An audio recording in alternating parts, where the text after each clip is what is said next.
তিনটা ঘর আছে, তিনটা ঘর। এইদিকে আপনার দরজা, এর পাশে আরেকজনের দরজা, এর পাশে আরেকজনের দরজা।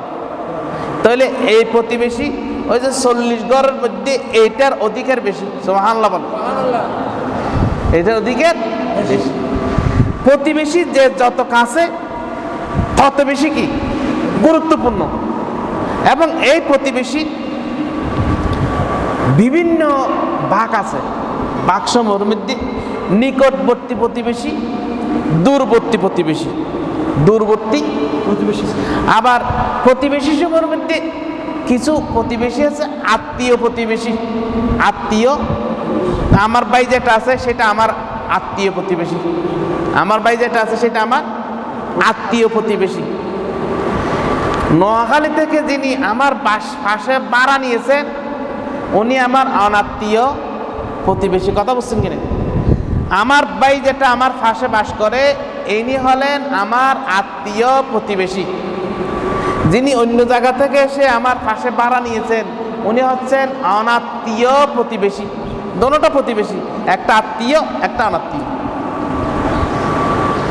আবার দূরের মধ্যে দূরে যারা আছে, দূরও এরকম আমার নিকট আত্মীয় প্রতিবেশী, আত্মীয় প্রতিবেশী, অনাত্মীয় প্রতিবেশী দূরের। এখন যে যত কাছে হবে তার অধিকার তত বেশি, তার অধিকার তত বেশি। আল্লাহ রাব্বুল আলামিন যত সব প্রকার বললাম, সব প্রকারগুলোকে সূরা নিসার একটি আয়াতের মধ্যে তাদের অধিকার সম্পর্কে আল্লাহ তাআলা মানুষকে সচেতন করে দিচ্ছেন। ওয়া'বুদুল্লাহা ওয়া লা তুশরিকু বিহি শাইআ। প্রথম যে বলছিলাম একজন মানুষের প্রথম অধিকার আল্লাহর ইবাদত করা, তুমি শিরিক করবে না। ওয়া বিল ওয়ালিদাইনি ইহসানা, এবং পিতামাতার সাথে ভালো ব্যবহার করো। ওয়াবিদিল কুরবা ওয়াল ইয়াতামা ওয়াল মাসাকিন ওয়াল জারি যিল কুরবা ওয়াল জারি যিল জুনুব ওয়া সাহিবি বিল জানবি ওয়াবনিস সাবিল ওয়া মা মালাকাত আইমানুকুম ইন্নাল্লাহা লা ইউহিব্বু মান কানা মুখতালান ফাখুর।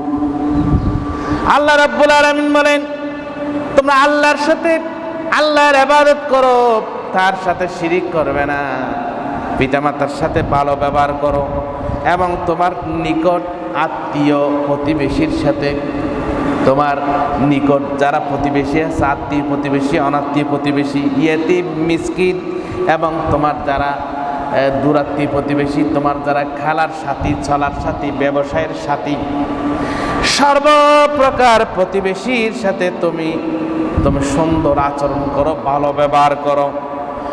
আর যারা ভালো ব্যবহার করে না তারা হচ্ছে মূলত অহংকারী, আর অহংকারী আল্লাহ রাব্বুল আলামিন ভালোবাসেন না। সুবহানাল্লাহ। তাইলে এখন এই যে প্রতিবেশীর প্রতি উত্তম আচরণ করার ব্যাপারে এটা স্বয়ং আল্লাহ রাব্বুল আলামিন নির্দেশ দিয়েছেন। সুবহানাল্লাহ। এবং এই প্রতিবেশীর ব্যাপারে প্রতিবেশী দুই ধরনের। কয় ধরনের? দুই ধরনের।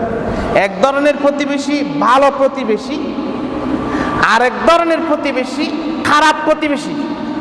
ভালো প্রতিবেশী, খারাপ প্রতিবেশী। এই যে ভালো প্রতিবেশী এটা একজন মানুষের জন্য কত উত্তম। রাসূল করিম সাল্লাল্লাহু আলাইহি ওয়াসাল্লাম ইরশাদ করেছেন একজন মানুষের একজন মুসলিমের সৌভাগ্য তিনটি জিনিসের মধ্যে। কয়টি জিনিস? মিন সাআদাতিল মারইল মুসলিমি, একজন সৌভাগ্যবান মুসলমানের সৌভাগ্য তিনটি জিনিসের মধ্যে। কয়টি জিনিসের মধ্যে? কথা একটু খেয়াল করেন। কয়টি জিনিস? তিনটি জিনিস। একজন সৌভাগ্যবান মুসলমানের সৌভাগ্য তিনটি জিনিসই। এই তিনটির মধ্যে একটি হলো আল মাসকান। আল মাসকান, একটা হলো সুন্দর ঘর। প্রত্যেক একটা ঘর চায় কি চায় না? মানে আমার ঘরটা একটু সুন্দর হোক, এটা প্রত্যেকে চায় না? তাইলে প্রত্যেকেই টাকা হলে খাওয়া দাওয়ার পরে যেগুলো লাগবে সেটা বাদ দিয়ে আগে ঘরটা কি করে, ক্লিয়ার করে। মানে এটা একদম মানুষের জীবনের জন্য, দুনিয়ার জন্য একটা সুন্দর প্রশস্ত ঘর, এটা একজন মানুষের জন্য সৌভাগ্য। সুবহানাল্লাহ। আমাদের মধ্যে অনেকের ঘর আছে কি নেই? আল্লাহ তাআলা আমাদের যাদের ঘর দিয়েছেন, এরকম একটা ঘর সৌভাগ্য দিয়েছেন, আমরা সকলে বলি আলহামদুলিল্লাহ। যাদের এরকম ঘর দেয় নাই, আল্লাহ তাআলা তাদের ঘরের ব্যবস্থা করে দাও। সুবহানাল্লাহ। 2 নম্বর হলো আল জারুস সালেহ ওয়াল জারুস সালেহ, উত্তম প্রতিবেশী, উত্তম প্রতিবেশী, ভালো প্রতিবেশী, কল্যাণকামী প্রতিবেশী, সৎ প্রতিবেশী। সুবহানাল্লাহ বলে। তাইলে আমাদের সমাজের মধ্যে অনেক অভিযোগ আছে কি নেই? মানে মা ঈদের জ্বালায় একেবারে সইতে পারতেছি না, বেশি জ্বালাতন করতেছি, রাত দিন তার কষ্টে আমি আছি। মানুষ এরকম বলে কি বলে না? ও বলে ওর কষ্ট আছে, ও বলে ওর কষ্ট আছে। এত এত কষ্ট কিসের? তুমি একজন অপরজনের সুন্দর প্রতিবেশী তুমি হতে পারো না, সুন্দর প্রতিবেশী হতে পারো না। একজন আরেকজনকে বলে ওনার কষ্ট আছে, উনি বলে ওনার কষ্ট আছে, তাইলে দুইজনেই কি ভালো প্রতিবেশী নয়? প্রতিবেশীর জন্য সবচেয়ে গুরুত্বপূর্ণ যেটা, সেটা হলো সহ্য শক্তি, সহ্য সহ নিয়ে আরেকজনের একটু সামান্য অসুবিধা সহ্য করা। সামান্য অসুবিধা কি করা? সহ্য করা। তুমি সামান্য একটা কিছু সহ্য করতে পারো নাই, তুমি সহ্য করতে পারো না, তুমি দুইজনের সমান। এরকম অভিযোগ অহরহ। আমার সাথে শহরের, সৌদি আরবের বিভিন্ন জায়গার মানুষের সাথে একেবারে অন্তরঙ্গ বন্ধু, ঘনিষ্ঠ বন্ধু। কথা আছে কিনে? টেকনাফের এক বন্ধু, উনি এখানে বাজারে ব্যবসা করতেছে, তার সাথে আমার একেবারে গলায় গলায় সম্পর্ক, গলায় গলায়। আমার ঘরে যদি একটা দেশি করে জবাই করি, ওই তাকে ছাড়া আমি খাই না। এবং বিয়ের বাড়ি থেকে যদি সামান্য একটা 1 কেজি মিষ্টিও ফাটায়, তাকে ছাড়া আমি খাই না। ওর বাড়ি কোথায়? বাড়ি কোথায়? টেকনাফ। কিন্তু আমার পার্শ্ববর্তী যেটা আমার ভাই আছে, এই ভাই, আমি রাস্তা দিয়ে বের হওয়ার সময় ভাই যদি ওদিকে আছে, ভাই ওদিকে তাকাই, আমি ওদিকে তাকাই। নাউজুবিল্লাহ বলে। এরকম অবস্থা দেশে আছে কি নেই? আছে কি? অথচ এটা কত গুরুত্বপূর্ণ। হাদিস শরীফের মধ্যে আছে যে প্রতিবেশী আল মারুস সালেহ। 3 নম্বর হল আল মারাকাব, 3 নম্বর হলো বাহন। তাইলে একজন সৌভাগ্যবান মানুষের জন্য কয়টা সৌভাগ্য? 3টা সৌভাগ্য। এর মধ্যে একটি কি ঘর, প্রশস্ত ঘর, উত্তম প্রতিবেশী, এবং কি 3 নম্বর হলো যানবাহন।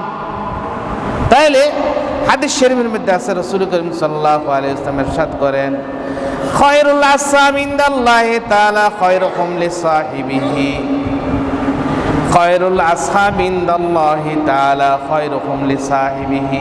বন্ধু আছে না? বন্ধু 2-4 জন বন্ধু, 5 জন বন্ধু, 3 জন বন্ধু। উত্তম বন্ধু হলো যে বন্ধু তার বন্ধুর কাছে বালা। সুবহানাল্লাহ বলো। যে বন্ধু তার বন্ধুর কাছে বালা। 3 জন বন্ধু, 5 জন বন্ধু, 10 জন বন্ধু, সালার পথের সাথী। এখানে একজন অপরজনের কাছে যিনি বালা, তিনি আল্লাহর কাছেও বালা। সুবহানাল্লাহ বলো। ওয়া খায়রুল জিরান ইনদাল্লাহি খায়রুকুম লিজারিহি, এবং সর্বোত্তম প্রতিবেশী হলো প্রতিবেশীর কাছে যে অন্য প্রতিবেশীর কাছে উত্তম।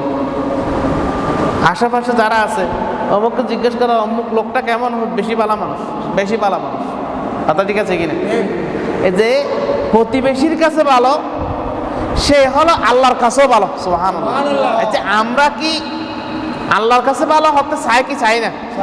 একজন মুমিনের, একজন মুসলমানের চরম পাওয়া, আকাঙ্ক্ষা আল্লাহর কাছে ভালো হওয়া, ঠিক কিনা বলে? তাইলে আল্লাহর কাছে যদি ভালো হতে চাই, তাহলে আমার কাকি লাগবে, বন্ধুর কাছে ভালো হওয়া লাগবে। আমার কি লাগবে? প্রতিবেশীর কাছে পালা হওয়া লাগবে। কথা ঠিক আছে কিন্তু প্রতিবেশী এতে এত খারাপ।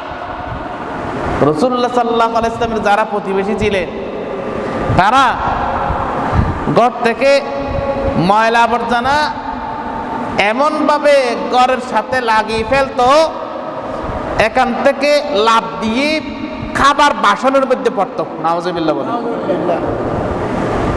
রাসূল সাল্লাল্লাহু আলাইহি ওয়াসাল্লাম ঘরের মধ্যে খাবার খাচ্ছে, ওই উম্মে জমিল আবুল আহাবের স্ত্রী কুটনি, সে এমনভাবে ময়লা নিক্ষেপ করলো, ওখান থেকে ময়লা থাপ করে পরে লাফ দিয়ে রাসূল সাল্লাল্লাহু আলাইহি ওয়াসাল্লামের বাসনে পড়ছে।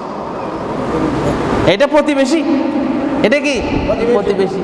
এই জাতের প্রতিবেশী এরকম এরকম এখন আমাদের দেশে আছে কি না?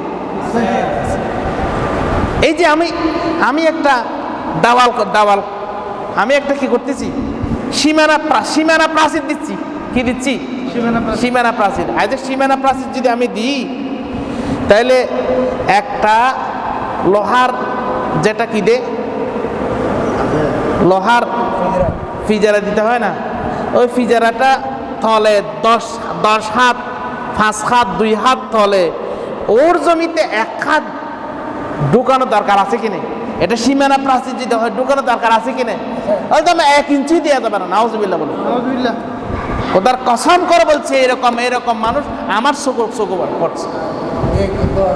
এরকম মানুষ আমার ব্যক্তিগত জীবনেও এরকম দেখেছি। মানে 1 ইঞ্চিও যাবে না, আমার এদিকে 1 ইঞ্চিও আসা যাবে না। অথচ রাসূল করিম সাল্লাল্লাহু আলাইহি ওয়াসাল্লাম বলেন যে তোমাদের যে এরকম সীমানা প্রাচীর দিলে একটু ওদিকে যাবে, তোমার ঘরের ছেলেরা ওই ঘরে যাবে, ওই ঘরের ছেলেরা এখানে আসবে, এ ঘরের গাছের ছায়া ওই বিটাই যাবে, ওই ঘরের গাছের ছায়া